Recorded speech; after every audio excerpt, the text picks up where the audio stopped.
Good morning to everybody, and welcome everyone to the European Commission's annual Clear Writing Awards. It's very good to see this one of the central halls of the European Commission so filled, so full. And this is my first welcome to the winners. To those who nominated winners, because not everybody nominated themselves. There are people who didn't have the slightest idea that their entries are participating. But this is a special day, because out of 96 entries, there were 96 entries from 33 services, 8 are the winners. 8 in 4 categories are the winners, and this is about them. This is about this celebration, and we will come to that at the midday. Now we move with Karen Schriver, who comes from across the Atlantic, from the United States, and who is an expert in information design. And the book that she just showed to me is most capturing. It's about dynamics in document design. And for me, is something that I think so many of us in the European Commission, in the European institutions, in the public service, must be holding very dearly. But today, this morning, Karen would talk to us about developing plain language guidelines internationally.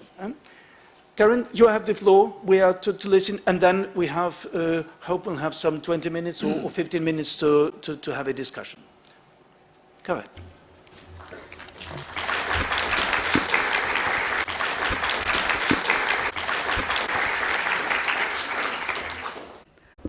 Bonjour, guten Morgen. Good morning, everyone. It's a pleasure to be here at the European Commission. I bring warm greetings from my hometown, the friendly city of Pittsburgh, Pennsylvania.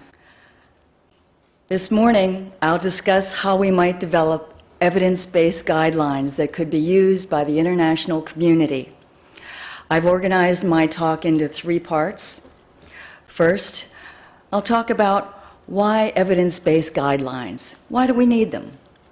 Then, I'll suggest some areas in which I think we need guidelines. And finally, I'll lay out a framework for developing guidelines and show you some examples of what they might look like. So a good place to begin is with the question, why guidelines based on research? Well, I contend that evidence-based guidelines are really important because practices for writing and design vary widely. Some practices are outstanding, while others may be outdated or leave important things out, such as evaluating the communication with usability testing. Importantly, we also need evidence-based guidelines because our personal experience is not enough. Research suggests that even very experienced writers and designers may miss problems that readers have with their communications. In other words, experience is essential but not sufficient. Let me show you quickly some data from a manual redesign project that my colleagues and I did at Carnegie Mellon University in Pittsburgh. It shows that even experienced writers and designers missed some 44% of readers' problems. Dutch researchers from the University of Utrecht have replicated the finding that professional communicators tend to miss problems that readers actually experience. Data like these suggest pretty strongly that personal experience really isn't enough and that we need to supplement our opinions, our ideas, with usability testing or reader-focused testing rather than relying simply on expert judgment. Here's some more data from that same study. As you can see, we looked at people who were in 4 groups: English only, French English, German English, and Spanish English. After the manual had been usability tested, all 4 language groups improved. Simply put, everyone benefits from usability testing. Clearly, it would be arrogant for us to think that we could just rely on our personal experience to write and design for people who differ in ways such as these. We need to rely on strategies based on research, not opinion. Let's consider just the last item on this list, reading ability in a first or second language, a crucial thing to know about designing in a multilingual world. It would be helpful if we had ideas from research about how people read in a second language. And fortunately, work is beginning to emerge on this important topic. Research shows that people may read as much as 30% slower in a second language. Studies show that people need a vocabulary of roughly 2,000 to 3,000 words to understand basic texts like a menu, even more for reading everyday reading such as a newspaper, and even more for reading more advanced texts such as at a college level. The implication here is that using low-frequency words, especially those over the top 10,000 most frequent words in a given language, will surely slow down those L2 readers and likely confuse them as well. As plain language professionals, though, we want to connect with everyone, not just people who have trouble with reading, but also people who read quite well. Experts in the professions need plain language too. As Joe Kimball has taught us, even judges need plain language. These highly proficient readers are often multitasking. They're just too busy to read anything with their full attention. They need plain language texts that are easy to summarize, short, and concise.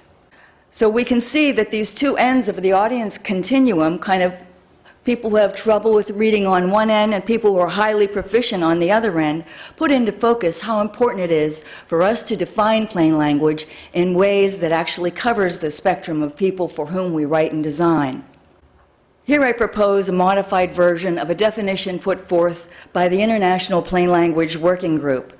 It was developed on the basis of one that was put forth by plain language pioneer Ginny Reddish. My modification emphasizes writing and design that are so clear that people can find what they need, understand what they find, and use what they find for practical purposes. I think it's important to highlight that notion of purpose. It drives everything that we do.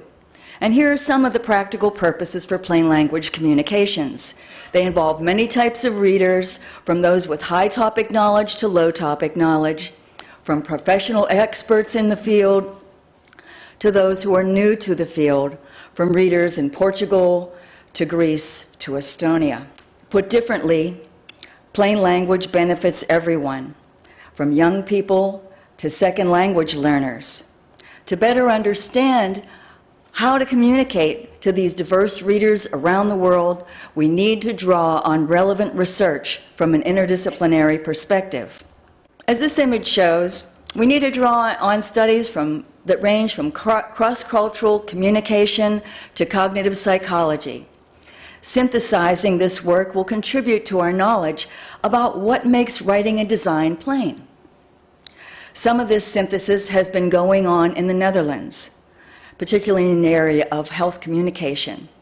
I've also been active in integrating this work, and I'm right now working on a book of guidelines and principles for plain language and information design. My feeling is that this kind of work can get us thinking about developing standards for plain language. When we think about standards, what we really mean is an agreed way upon doing something.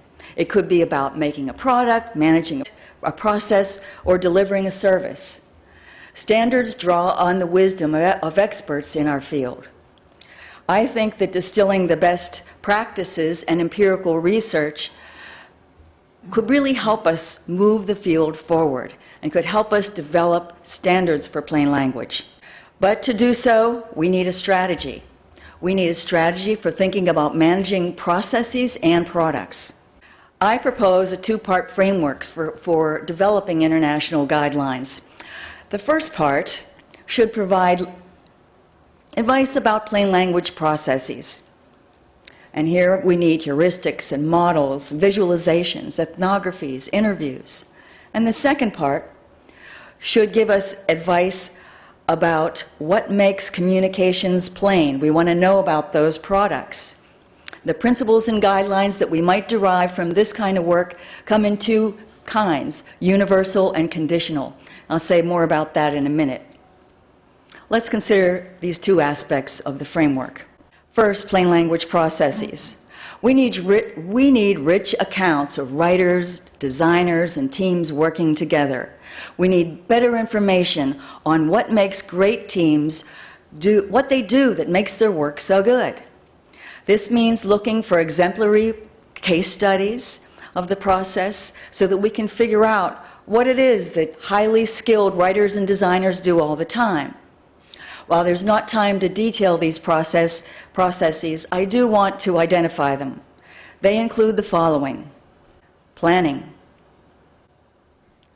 writing, designing, translating, so important, revising, and here I'm talking about the big picture where you might actually change the meaning, editing, evaluating, and testing. Here is the February 2014 issue of the Society for Technical Communications magazine, Intercom. It presents 5 case studies that illustrate kind of what I mean, plain language processes, from planning to testing. It includes some of the people who are in the room today, Deborah Bosley, Cy Fisk, and Susan Kleiman. If anyone wants to read this special issue, please let me know, and I'll send you a link.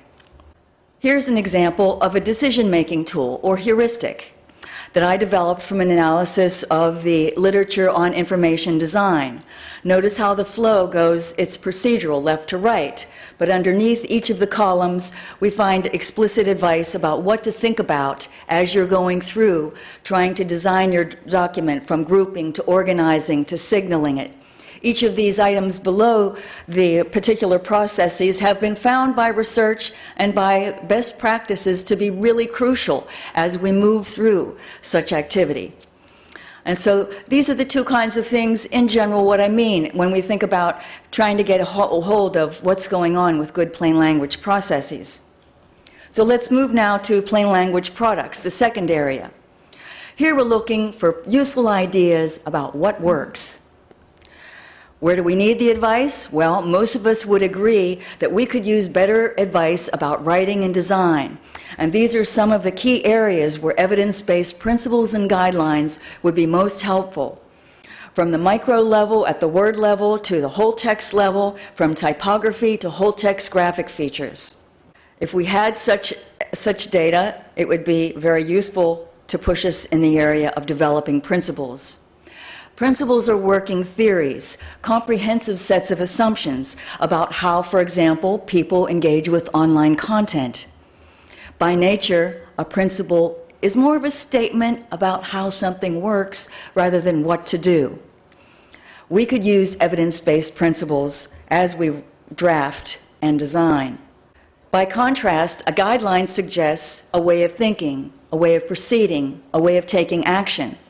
Guidelines can be universal or conditional. By universal, I mean guidelines that apply across many audiences, many cultures, many contexts, many languages.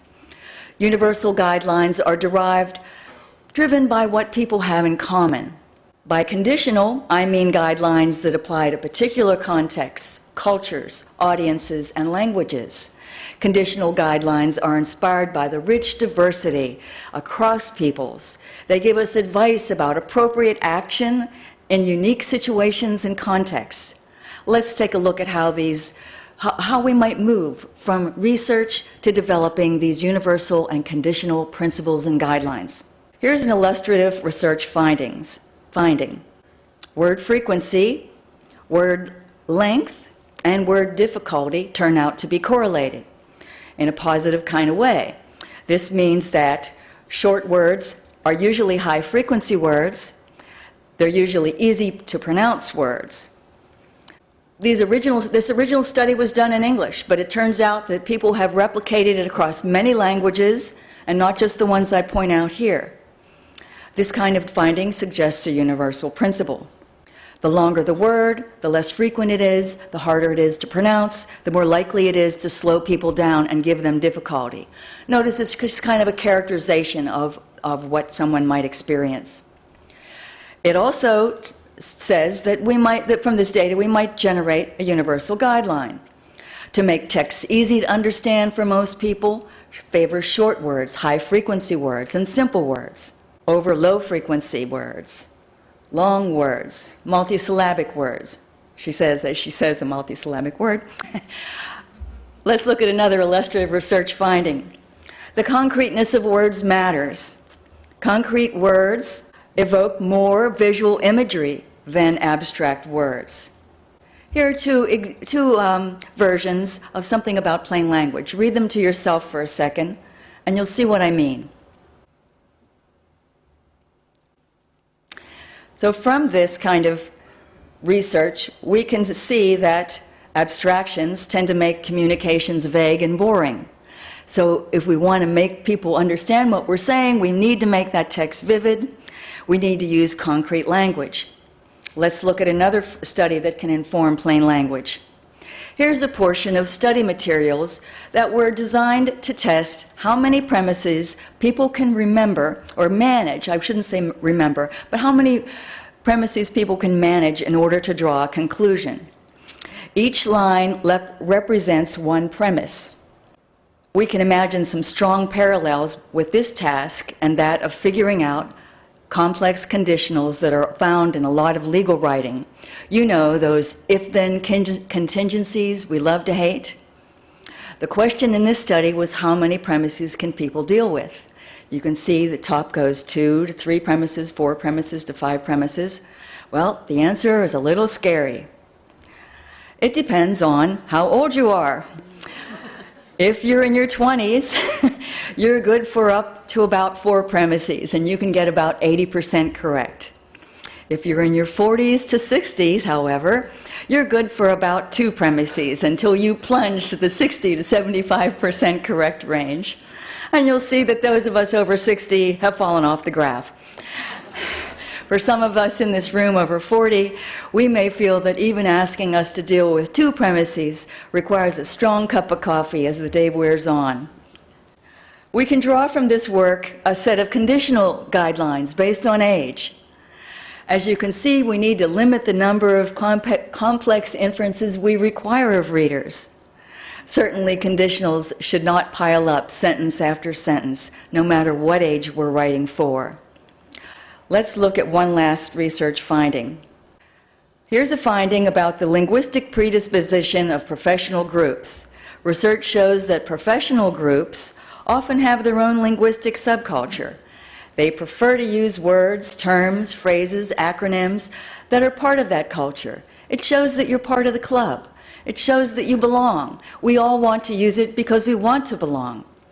While such language is appropriate for insiders, it can be hard for outsiders. And guess what? Even plain language people do it.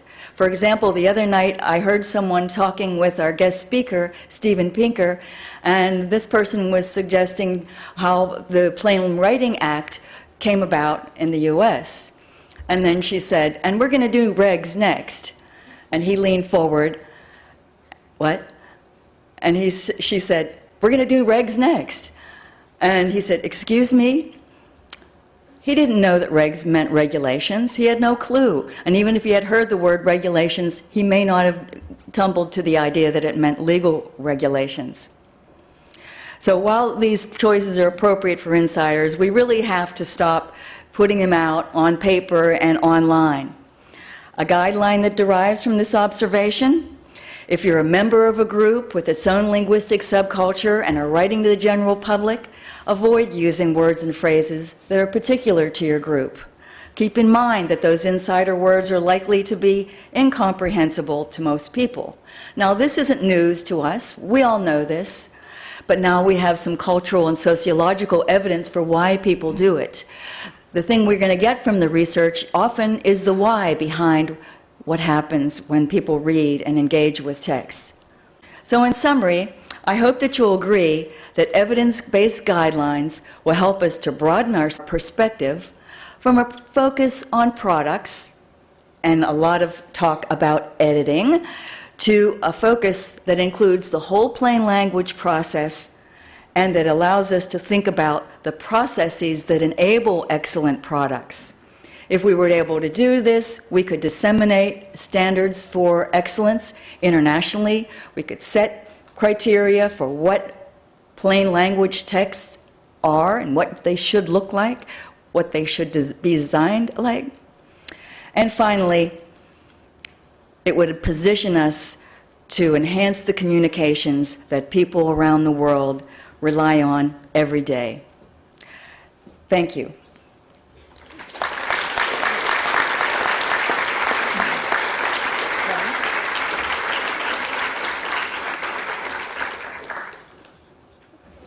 Thank you very much, Karen. Perhaps you could join the panel here. And we have some 15 minutes or so. Yeah?